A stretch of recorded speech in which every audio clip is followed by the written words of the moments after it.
Have you ever felt like you're living someone else's life? You wake up, take a deep breath, and before you even get out of bed, you feel that weight on your chest, as if a whole day of emotional obligations awaits you. You think about the words you'll choose, the expressions you'll use, the steps you'll take, because you know any false move could trigger an explosion, a punishing silence, or yet another demand that will make you feel small. This kind of life isn't life, it's survival. And surviving within a relationship is the clearest sign that something is wrong. The lack of boundaries slowly destroys you. At first it seems harmless. You give in here, swallow there, let it slide because it's not worth fighting over. But every time you stay silent, you erase a piece of yourself. And the worst part is that at some point, you start to believe that this is the price of love, as if loving meant sacrificing yourself until there was nothing left. But loving isn't becoming invisible.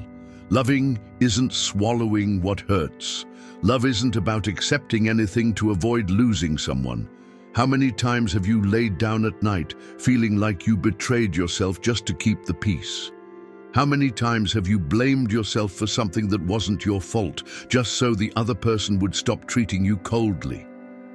How many times have you said, "It's okay," when inside you wanted to scream? These are signs that you've lost your boundaries. And that's why you're feeling exhausted, empty, and directionless. Today, you need something different. You need a new way of seeing yourself and your relationships. You need to understand that boundaries aren't rejection. Boundaries are protection. Boundaries aren't about pushing people away. They're about teaching those who stay behind how to treat you. Boundaries are what separate healthy love from unhealthy love. This video isn't about theories. It's about you, about reclaiming who you are, about taking back the keys to your life that you've given to others, about stopping living by asking for permission to exist. It's about reclaiming your strength, your voice, and your dignity. What you're about to hear from now on may be disturbing. It will touch on old wounds. It will expose truths you may have tried to avoid. But it's necessary, because no one changes what they don't see. And today, you will see. You will see the signs that you're losing yourself. You will see how to transform pain into strength. You will see how to position yourself without guilt, and you will discover what happens when you finally set boundaries. Get ready, because this is the moment when everything changes. If you watch until the end, you will leave different than when you entered. More aware, stronger, more confident in who you are. And most importantly, you will leave determined to never again accept less than you deserve. Awakening consciousness. The first step to changing anything in your life is seeing what's really happening. Without awareness, you keep repeating the same patterns, expecting different results, and becoming increasingly frustrated. It's like driving at night without headlights. You keep moving, but at every turn, you risk crashing. This is how people who lack boundaries live, blindly. Accepting situations that hurt, believing it's normal, that every relationship is like this. But it's not. Healthy relationships don't drain your energy, don't make you feel guilty for having needs, don't force you to walk on eggshells to maintain peace. It takes courage to admit, "I am allowing this." That phrase hurts because it feels like you're blaming yourself when in fact you're simply assuming the power to change. When you say, "I allowed," you're also saying, "I can stop allowing." This is the turning point. Look at every situation that causes you pain and ask, where did I say yes when I wanted to say no? Where did I keep quiet when I should have spoken? Where did I take responsibility for what wasn't mine? With each memory, you'll feel a mix of anger and sadness. You'll wonder why you put up with it so much, and that's when you need to be kind to yourself. Don't blame yourself for not having done things differently in the past. You did what you knew how to do. You were trying to survive. But now, you know. Now you see clearly. And once you see, you can no longer pretend you didn't see it. Think about how many times you've justified the unacceptable. He only said that because he was nervous. She only acted that way because she was jealous. It'll pass. It's just a phase.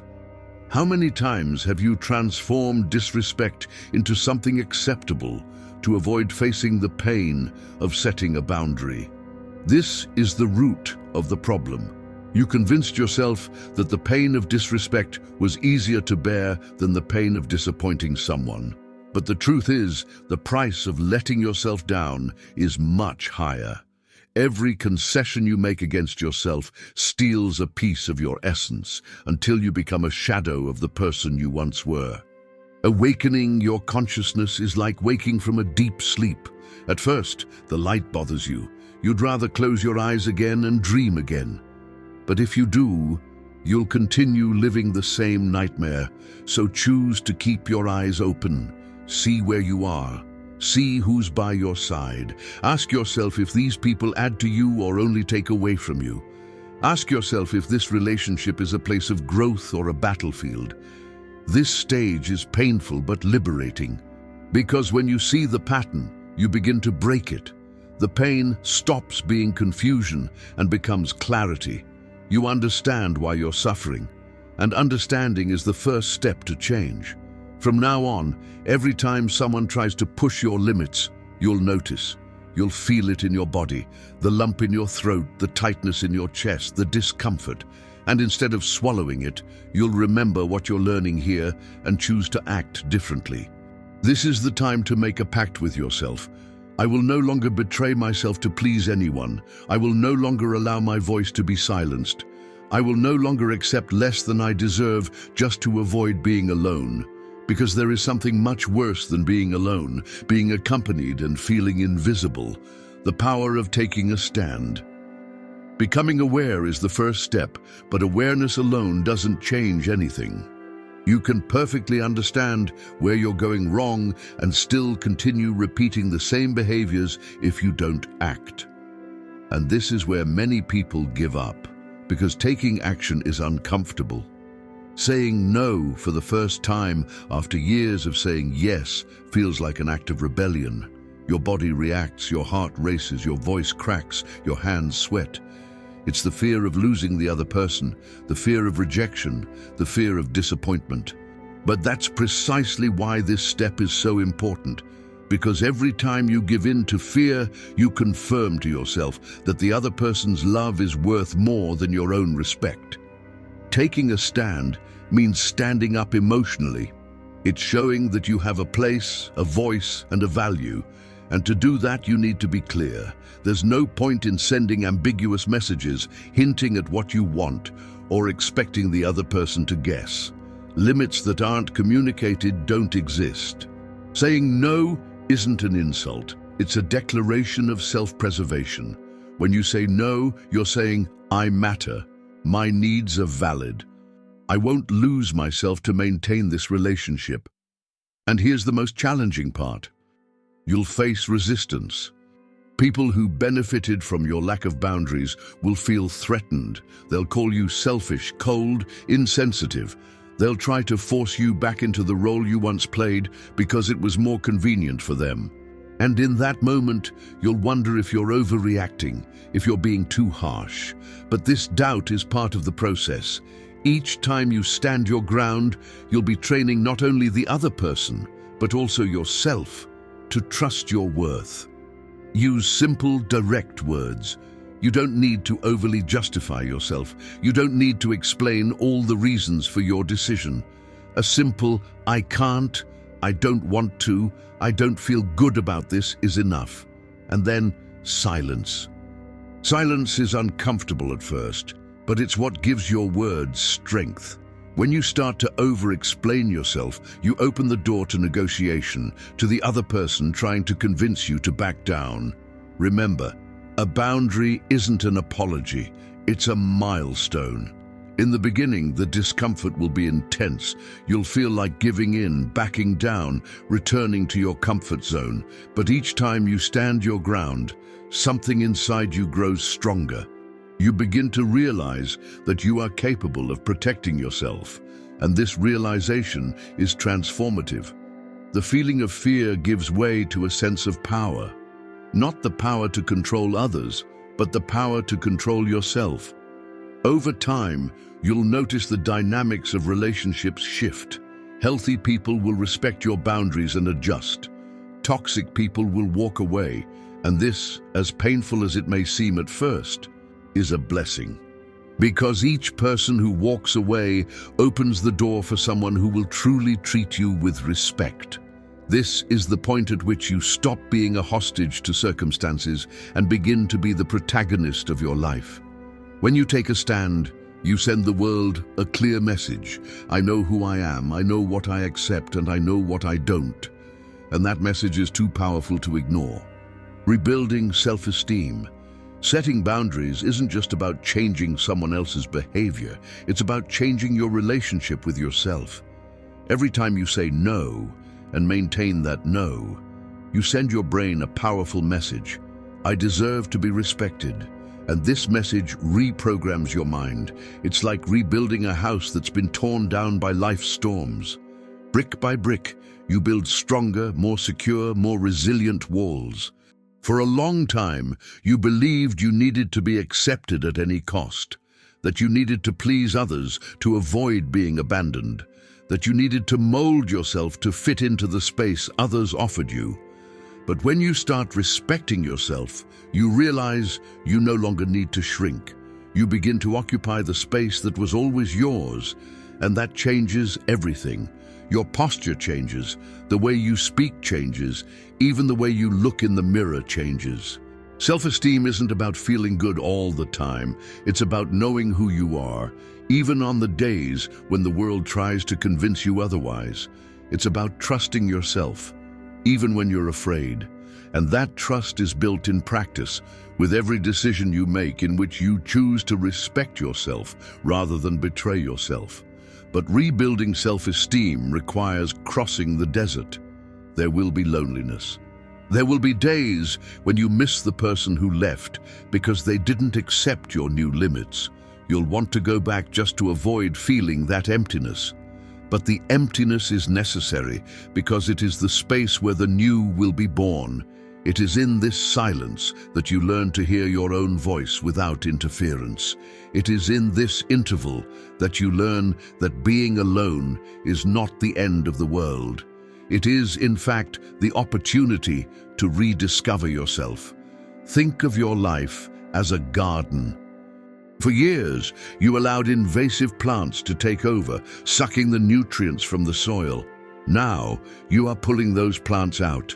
The garden feels empty, but that's okay, because this space is ready to flourish healthily. And you will be the gardener, choosing what will grow there. When you rebuild your self-esteem, you begin to better filter who enters your life. You stop begging for scraps of attention. You stop romanticizing abusive behavior. You stop accepting empty promises. And suddenly, you realize you no longer feel like chasing after someone who doesn't want to stay. You become the person who chooses, not the one who begs to be chosen. This process is so powerful that it even changes the relationships you already have. People who truly love you will look at you with more respect because they'll realize a new standard has been established. People who were only there to take advantage will feel uncomfortable and will probably leave. And that's okay. Because self-esteem is also about knowing that not everyone deserves access to you. Rebuilding self-esteem is what ensures you don't fall back into old patterns. Without it, any limits will be temporary. With it, you become unshakable. What once made you tremble now has no power over you, and this strength will be reflected in all areas of your life, at work, in friendships, in your family. You'll notice that you begin to attract people more aligned with your values, better opportunities, and healthier situations. This is where you truly understand that you don't need to be loved by everyone. You just need to be loved by the right people, and above all, by yourself. The power of living with limits. By the time you get this far, something inside you has already changed. You're no longer the same person who started this journey. Setting limits isn't just a one-time decision, it's a new lifestyle. It's as if you've spent years living in a house without doors and suddenly installed locks on every entrance. At first, the silence, the absence of intrusions, the feeling that everything is under control feels strange. But soon you realize that this is what you should have felt all along: peace. Living with limits is living with clarity. You no longer need to guess what the other person wants from you. You no longer need to mold yourself to be accepted. You begin to relate more easily because you now know what you can give and what you're not willing to give. Your relationships become more authentic because they are based on conscious choices, not fear or need. But living with limits doesn't mean there will never be conflicts again. It means that when they do arise, you'll know how to position yourself without losing yourself. It means you'll face an argument without fear of being abandoned, because now you know you don't have to sacrifice yourself to deserve love. That's true power. Being able to stay in a relationship because you want to, not because you need to. And something magical happens when you live this way. You start attracting people who also have healthy boundaries. People who know how to hear a no without punishing you. People who respect your individuality and who want to build something based on reciprocity. You realize that love isn't a battlefield, it's a place of rest. Of course, some people will walk away. Some won't tolerate the new version of you because it demands a level of respect they're not willing to give. And that's okay. This distance is a gift. It opens space for truer connections, for friendships that lift you up, for partners who choose you because they admire you, not because they need someone to dominate. Living with boundaries also changes the way you see yourself. You become proud of yourself. You look back and see someone who endured a lot, but decided to change, and this pride is the fuel to keep going. Every time you maintain a boundary, you grow stronger. Every time you choose your peace, you move closer to the life you deserve. And it's at that point that you realize that everything that seemed like the end, the pain, the separation, the loneliness, was actually the beginning of something much greater. The beginning of a life where you no longer need to beg for love, attention, or respect. A life where you know your worth and aren't afraid to make it clear to the world. This is the power of living with boundaries, transforming pain into learning, loneliness into self-knowledge, and relationships into conscious choices. It's understanding that you don't need to cling to what destroys you, because now you have the strength to let go. Everything you've heard so far has been a journey to reclaim something that should never have been taken from you. Your voice, your strength, and your right to fully exist. Now you know you don't have to beg for love. You don't have to diminish yourself to be accepted. You don't have to constantly apologize for who you are. You have the right to set boundaries, to protect yourself, and to build relationships that nourish you instead of destroying you. Perhaps you're feeling fear right now. Fear of losing people, fear of facing conflict, fear of changing a dynamic you already know. But know that this fear is a sign that you're on the right path. Discomfort is proof that you're leaving the emotional prison you've lived in for so long, and it's only outside of it that life truly happens. Think of everything you've lost trying to please others. Think of all the tears, all the sleepless nights, all the times you blamed yourself for no reason. Now imagine what it would be like if all that effort were invested in yourself. If all the energy you spent trying to keep someone close were used to rebuild your own life. This is what starts today. You have the power to transform pain into strength. Every boundary you set from now on will be a brick in the wall that protects your peace. Every no you say will be an act of courage and self-love. Every person who respects these boundaries will be an ally, and every person who walks away will be a liberation. Don't wait for the perfect moment to act. Don't wait for the next disappointment, the next fight, the next emotional breakdown. The best time to start is now, because every day you put it off is another day living in the same cycle of pain, and you don't need that anymore. If you've made it this far, you've already taken the first step. Now it's up to you. Choose to respect yourself. Choose to value yourself. Choose the life you deserve to live, because no one will do it for you. And if this content resonated with you, don't stop here. Continue your journey. Seek more knowledge, more tools, more clarity. This is just the beginning of a life where you are the protagonist, not the victim.